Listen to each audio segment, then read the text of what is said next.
세상의 모든 지식 언더스탠딩. 예. 네, 오늘 이 두 분을 모셔서 탱크 이야기를 굳이 들은 이유는 네. 최근에 그 독일제 탱크가 드디어 우크라이나로 간다. 뭔가 전황에 큰 변수가 될 것 거다라고 같다. 언론들이 얘기하고 호들갑을 있는데. 떠는 바람에 어. 진짜? 하고 여쭤봤는데 두 분의 의견은 뭐 변화가 있는 건 맞지만 그런다고 뭐 그게 큰 변수가 되거나 그런 건 아닌 것 같고 다만 이제 우크라이나도 뭔가 저항할 수 있는 수단이 생긴 거니까 예. 어찌 보면 전쟁이 길어지는 요인이 될 수는 있는 것 같다. 그런 요지어 말씀이었던 것 같습니다. 그러면 이제 전차가 계속 더 지원되기 전에 어찌 보면 러시아가 좀 더 빠른 공격, 대공세를 펼칠 가능성은 좀 높아 보인다. 예. 그 이야기를 지금까지 예. 아주 해주셨고, 재밌게. 예. 야, 그래도 우리가 탱크가 그 디젤 넣는지 그렇지. 어떻게 알겠습니까? 가스터빈도 있고. 네, 그런 거죠. 예. 두 분 그 군사 전문가 두 분을 모신 김에 예. 약간 조금 그럼 그 이번 전쟁을 한 1년 지켜보면서 러시아도 빨리 끝날 수 있는 전쟁이라고 생각하고 시작했을 것이고 미국도 아 그래 끝날 거야 이거 어떡하지 우크라이나 그러면서 개입도 못했던 거 아닙니까? 그러니까 탱크도 안 준 거 아니겠어요? 이제 러시아가 전쟁 일주일 만에 끝내고 야 탱크 준 놈들 누구야 나와 이럴까봐 생각보다 이제 전쟁도 길어지고 의외로 우크라이나가 잘 싸우고 이런 상황이 벌어진 이유는 뭐라고 보십니까? 글쎄 말씀하신 대로 실제 미국의 CIA는 우크라이나의 최장 저항할 수 있는 시간을 한 달, 한 달, 처음에? 2달로 봤고요. 예. 미 합참은 약 72시간 정도로 최장 저항 시간을 72시간이요? 네, 이렇게 판단했다고 봅니다. 72시간이라는 시간이 예. 실제 벨라루스를 통해서 키우 축선에 들어갔던 그 시간이기도 합니다. 거의 키우 북부 그리고 북서부 지역까지 30km 지역까지 예. 사실 개전 3일 만에 러시아군이 키우를 포위했었죠. 예. 그렇게 보면 어떻게 보면 미국의 판단도 일부분 마저 떨어졌으나 지금부터 말씀드릴 그리고 우리 주소장님께서 또 많이 얘기해 주실 그런 내용들을 통해서 우크라이나는 왜 선전을 하고 있고 네. 러시아는 왜 이렇게 졸전을 반복하고 있는가에 대한 네. 일정 그런 궁금한 부분들이 해소가 될 것 같습니다. 네. 제가 간단하게 하나 또 프레젠테이션을 준비를 했는데요. 예. 4번입니다. 지도. 예. 네. 이게 러시아 국방부가 작년 3월에 네. 브리핑을 통해서 발표했던 요도를 제가 나름대로 이렇게 좀 정리를 해봤습니다. 박사님 마우스를 쓰실 수 있습니다. 아, 예. 이게 보시는 것처럼 이 빨간색 지점들이 바로 개전 초기에 지난 2022년 3월에 러시아 지상군이 진출했던 그런 선인데요. 대략 이 정면이 한 1,500km가 되고 예. 정면이라 하면 왼쪽부터 오른쪽까지 손을 잡았을 때 전선의 총길이 1,500km 정도가 되고 예. 그다음 맨 앞에서부터 뒤까지 러시아 영토 쪽까지의 길이를 종심이라고 하는 겁니다. 예. 그래서 정면이 한 1,500km 정도, 종심이 300km 정도가 됩니다. 예. 제가 봤을 때 과학적으로 이 정도의 정면과 그리고 종심을 유지하려면 최소 4,50만 명이 이 전선에 투사가 되어야 됩니다. 너무 넓다는 전선은 뜻이네요. 굉장히 넓죠. 푸틴 대통령도 작년에 우리가 1,000km 이상이 넘는 전선을 유지하고 있다. 이런 어려움을 토로했던 적이 있습니다. 말씀드린 대로 이러한 정면과 종심을 유지하려면 최소 40에서 50만 명 정도의 최소 병력이 필요한데 실제 개전 초기에 우크라이나에 투사된 러시아 지상군 기준 15만 명이 채 안 됩니다. 예. 거기서 전사상자가 발생을 하겠죠. 예. 그렇게 되면 자연 손실을 빼고 현재 우크라이나에 투사된 러시아군은 10만 명이 채 되지 않는 것입니다. 그래서 나름대로 러시아군은 나름대로 작전 계획을 가지고 이렇게 넓은 지역에 침공을 함으로써 우크라이나군의 전투력을 약화시키고자 했지만 결과적으로 이것이 전투력의 집중을 방해하는 그런 요인이 됐다. 이렇게 볼 수가 있고요. 왜 저렇게 했을까요? 왜 이렇게 넓은 그건 되게 상식적일 것 같은데요. 넓은 지역을 하면 군사력이 많이 필요하고. 저게 하객진 아닙니까 하객진. 왜 그랬을까요? 어렵다는. 지상전에서 하객진이 참 수행하기 어려울 텐데 네. 예. 그럼에도 불구하고 이렇게 했던 것은 아마 러시아가 전쟁 목표 그리고 군사 목표로 설정했던 우크라이나의 탈나치와 비무장화를 달성하기 위해서는 광정면 넓은 정면으로부터 공격을 들어감으로써 개전 초기에 심리적인 충격을 극대화시켜서 젤렌스키 정부를 조기에 축출시키고 그것이 안 됐을 때는 이렇게 주력 전투력을 고착 및 견제시킴으로써 전투력을 지속적으로 약화시키고자 했던 그런 의도가 있었던 것이죠. 그런데 그게 안 먹혔다. 안 먹혔던 것이죠. 왜냐하면 정부 판단에 오판이 있었던 것입니다. 러시아군 한 달, 두 달 만에 이 전쟁을 끝낼 수 있을 것이라는 그런 자신감 내지는 교만이 있었습니다. 왜?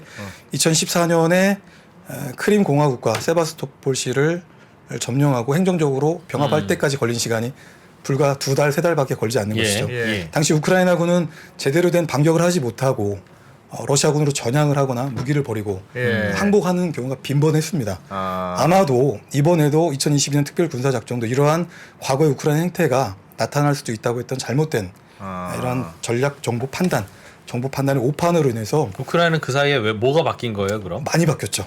뭐가요? 오늘의 젤렌스키 대통령을 만든 것은 물론 그전 포로셴코 대통령도 친서방이지만 예. 이제 러시아와 손절하고 정말 유럽 정체성과 대서양주의로의 변함없는 불가역적인 그런 어떤 국가로의 방향 전환을 하자라고 하는 국민적 의식이 우크라이나 사태 2014년 크림 병합 이후에 그것은 러시아에 대한 징후감이기도 합니다. 동시에 우크라이나 국민들의 어떤 국민적 자각 의식의 발현이기도 한 것이죠. 그런 과정에서 우크라이나는 유럽 정체성 말씀드린 대로 대서양주의로의 불가역적 전환을 위해서 예. 나토군과 또 미군으로 상호 운용성을 강화시켜 나가면서 이렇게 전향적인 국방 개혁을 추진을 하고 또 한 가지는 러시아의 이러한 전면적 공격의 침공에 내실 있게 나름대로 대비를 해왔던 것입니다. 아예 러시아와는 이제 손절하고 싸울 준비를 하고 있었다. 네, 그렇죠. 크림반도 사건 이후에. 그렇습니다. 그래서 러시아군은 이제 그러한 작전 기획 판단에 이렇게 러시아를 침공을 했는데 결과적으로 보시는 것처럼 북부 축선에서 공격을 하고 예. 동북부 축선 그리고 동부 축선, 남부 축선 4개 축선에 걸쳐서 매우 파편적이고 분절적으로 각 지역의 침공에 들어간 부대들 단위로 독립적인 작전을 수행을 하면서 전체적인 전쟁 목표, 군사 목표 달성을 위한 전선 조정이 제대로 이루어지지 않았던 것입니다. 좀 더 구체적으로 말씀드리면 바로 루안스크 그리고 도네츠크주 동부 지역이죠. 예. 여기에서 개전 초기에 러시아군의 지상군의 진출이 지연됩니다.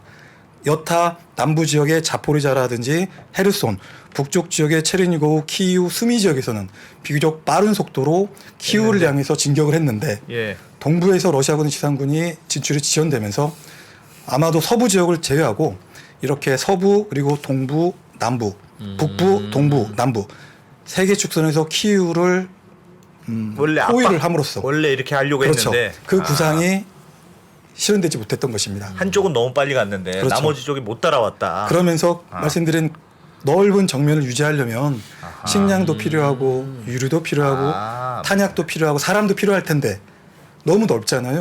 그럼 전략은 처음에 좋았네요. 그러니까 셋이서 빠르게 들어가서 키이우를 에워싼다. 그러면 그냥 결국은 자포자기 할 것이다라고 생각했는데 저항이 세지면서 속도가 한두 군데서 늦어지면서 그냥 한쪽만 키이우에 들어가고 나머지는 못 들어가. 그래서 전선만 그렇죠. 넓어지는.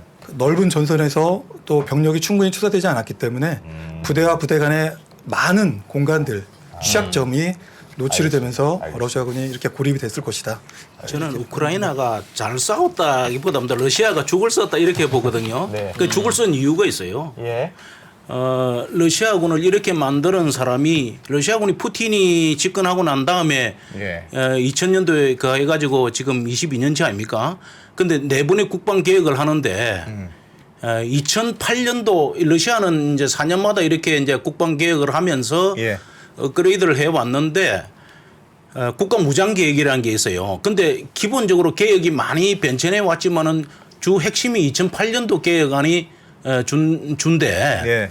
러시아군을 이렇게 만드는 사람이 전 국방부 장관 세르두이고프라는 사람입니다. 예.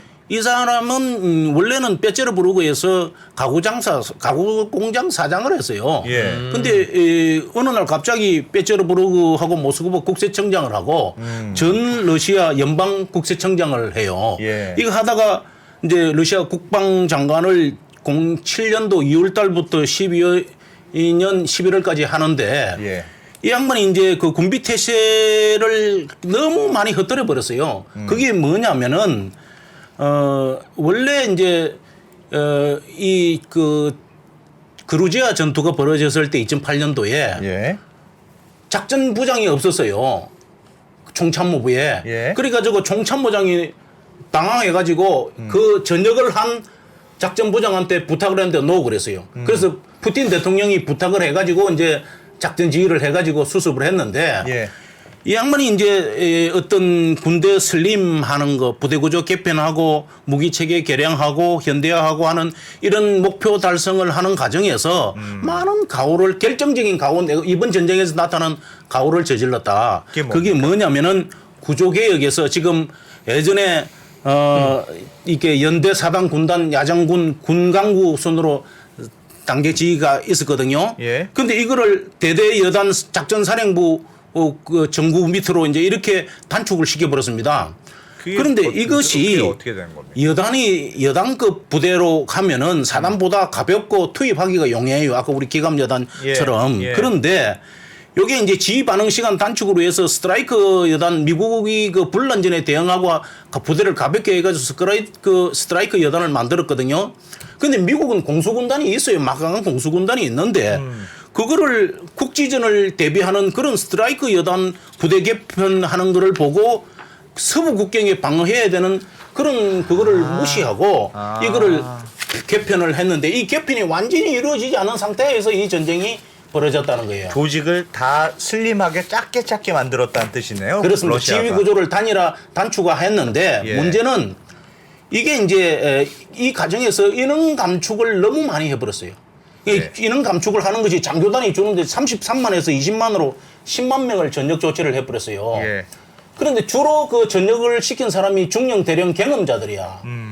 그래서 이게 이제 말 안 듣는 사람, 예. 또 급진적인 개혁에 반대하는 이런 사람들은 전부 전역시켜버렸어요. 예. 이게 마치 1937년도에 예. 히틀러가 들어오기 직전에 대조국 전쟁이라 그래요, 러시아는. 그때 대규모 숙청이 일어나는데 그에 버금가는 숙청이 이루어졌다는 것이죠. 자기 이제 말 안 듣는 사람들 다 전역시켜버리고. 예.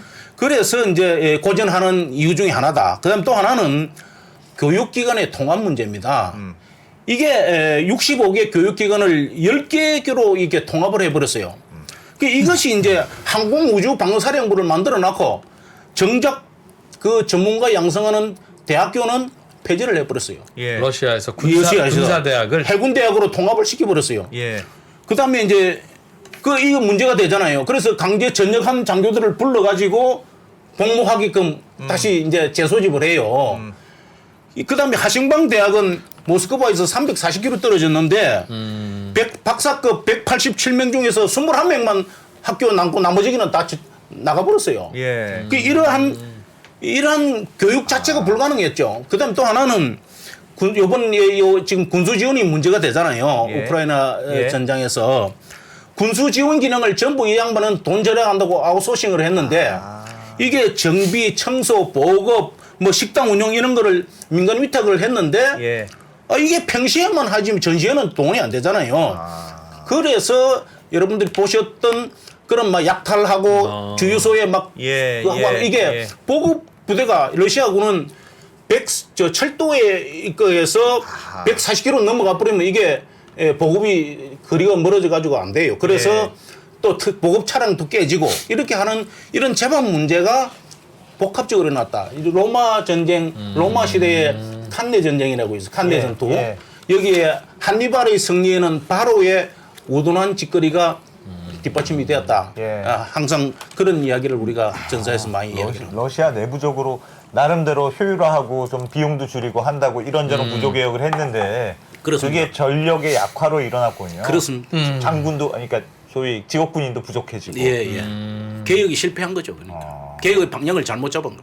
야, 그 말은 그럼 러시아가 다시 추스리고 올해 봄에 공격을 해오더라도 뭐가 내부적으로 많이 허약해져 있네요. 지금은 이제 네, 조금 했습니다. 보완이 되어 있겠죠.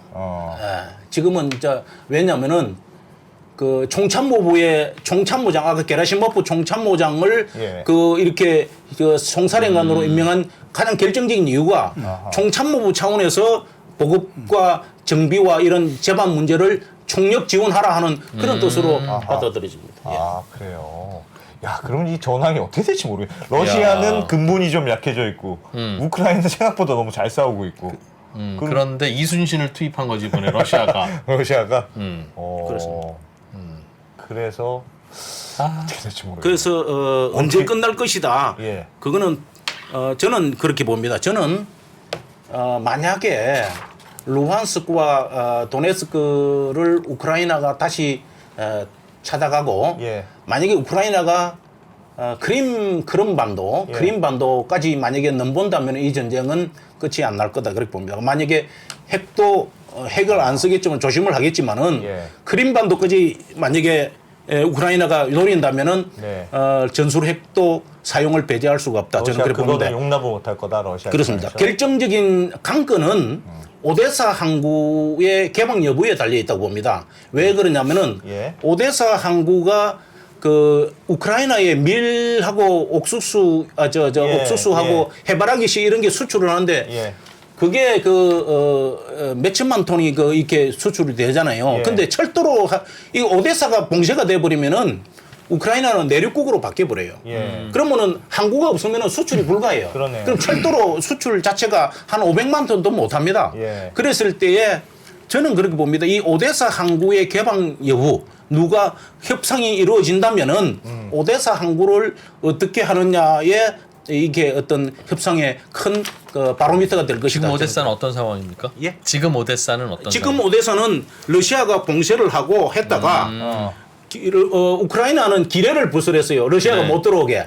그다음에 그 바깥에서 러시아가 함대를 가지고 아. 봉쇄를 했거든요. 예. 그다음에 이제 지중해는 에르도안 그 터키 대통령한테 그 요청을 해가지고 젤렌스키가 거기는 러시아 군함이든 연합군이든 일체 통과 불능하도록 그러니까 그거를 못 사용하도록 이렇게 돼 있는데 문제는 이제 푸틴 대통령이 원래 전통적으로 아프리카하고 중동 지역은 그 러시아의 우호국이잖아요. 예. 그래서 이 식량 이 곡물가가 올라가니까 에너지 난하고 하니까 오데사 항구를 좀 열어줬어요. 예. 봉쇄를 했다가 예. 우호 입증을 맺고 신사 입증을 맺고 이제 이렇게 열어줬는데 이게 이제 실제 곡물 메이저들이 이거를 아프리카나 중동으로 안 가져가고 유럽의 식량난 마찬가지 폭등을 하니까 식량 유럽으로 가져가 버려요. 그러니까 러시아의 의도하고는 달라져 버린 거예요. 그래서 러시아 푸틴 대통령은 이걸 다시 봉쇄하겠다고 똑바로 안 하면 경고를 날리고 그런 상황이 벌어져 가지고 지금 제한적으로 이제 오데사 항구 물동량이 수출을 이루어지고 있는 그런 상황입니다. 주사님은 개인적으로는 이 전쟁에서 누가 승리할 걸로 보십니까? 그거는 지금 말이죠. 예. 미국의 전략과 러시아의 전략이 충돌하는 상황입니다.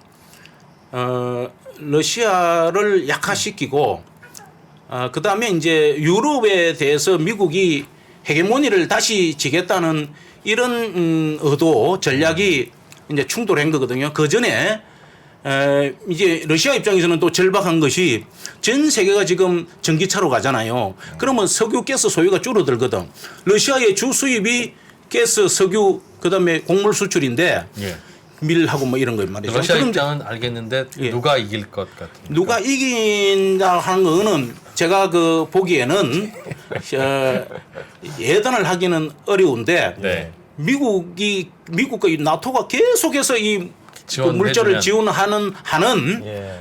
계속 갈 것이다 이렇게 안 봅니다. 끝난다. 끝난다. 알겠습니다. 근데 이게 저는 그렇게 봅니다. 이게 종전이 되려 그러면은 예. 우크라이나의 그 젤렌스키 대통령이 예. 도네츠크, 루한스크는 러시아에 띄주고 띄주고 그냥 나머지기는 그 재건을 빨리 들어가야 된다. 그래서 알겠습니다. 많은 사람들이 지금 800만이 지금 해외로 갔잖아요. 그래서 디아스포라를 줄이고 빨리 재건을 세계에서 지금 한참 도와주려고 할 때 이때 네. 이렇게 노를 져야 된다. 저는 그렇게 봅니다. 알겠습니다. 두 박사님은 덧붙이실 말씀 없으십니까? 예, 충분합니다. 대체로 그럴 것 같다. 네. 알겠습니다. 야. 저희는 이야기만 듣는데도 이렇게 힘든데 실제로 싸움을 하고 있는 우크라이나와 러시아는 얼마나 힘들겠습니까? 예. 빨리 전쟁이 끝나야 될 텐데 하여튼. 야, 그래도 두 분 모셔서 이 얘기 들으니까 조금 이해가 되네요. 지금의 그게 전황이. 그렇구나. 여러 가지 그리고 궁금증이 2월 말 좀 조심해야 되겠구나 정말. 네. 러시아의 참모장이 만만치 않구나. 그런 것도 새롭게 알게 됐네요. 네. 예.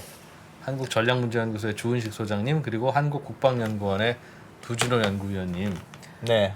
다음번에 조금 좀 더 다른 또 군사 관련해서 궁금한 게 저희도 생길 것 같으니까 예. 그때 또 모셔서 들어보죠. 고맙습니다. 일단은 재밌는 이야기 해주셔서 고맙습니다. 다음에 또 뵙겠습니다. 고맙습니다. 고맙습니다. 네, 불러주셔서 감사합니다. 네. 예. 네. 자, 네, 지금까지 이게 글로벌 라이브죠, 뭐. 뭐가 있겠습니까? 그래도 글로벌 라이브로 바로 이어가겠습니다. 달라진 중국, 달라질 중국. 중국이 기침을 하면 한국은 독감에 걸린다. 최근 중국은 지난 10년보다 더 빠르게 변하고 있습니다. 이런 변화를 주도하고 있는 중국 정부. 그들의 계획을 우리는 얼마나 알고 있을까요? 중국의 정책을 제대로 이해하기 위해 만든 언더스탠딩 특강 시리즈 달라진 중국, 달라질 중국. 중국 전문가 이철 박사의 강연으로 만나보시죠. 지금 바로 영상 아래 링크를 확인하세요.